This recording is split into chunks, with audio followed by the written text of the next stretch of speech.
So hello everyone, চলে এলাম আর একটা নতুন মিনি ব্লগ নিয়ে। আমরা সেই দিন চলে যাচ্ছিলাম সবাই মিলে একটা অন্নপ্রাশনে। দেখো গেটটা কত সুন্দর সাজিয়েছে। তারপরে ভিতরে গিয়ে দেখলাম আরাধ্যার মুখে প্রসাদ হচ্ছে। আরাধ্যাকে কতটা কিউট লাগছে তোমরা দেখো। তারপর যেখানে অনুষ্ঠানটা হচ্ছে সেখান থেকে আমরা দেখতে পাচ্ছিলাম সাউথ সিটি মল।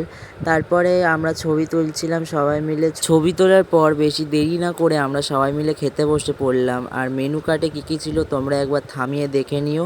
সবার প্রথম পাতে পড়লো ডাল বেগুনি, যেটা খেতে অসাধারণ ছিল। তারপরে পড়ে গেল পাতে এঁচোড় চিংড়ি। এঁচোড় চিংড়িটাও দারুণ খেতে ছিল। মোটামুটি সব রান্নাই খুবই ভালো ছিল। পাতুরি আমি একটা নিয়েছিলাম, আর পাশে যেই পাতুরিটা রাখা ছিল সেটা আমি নিয়ে নিই, সেটা কিয়াদির পাতুরি।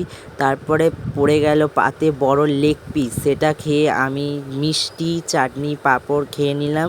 খাওয়ার পর দই আর পান নিয়ে আমরা বাড়ি চলে এলাম।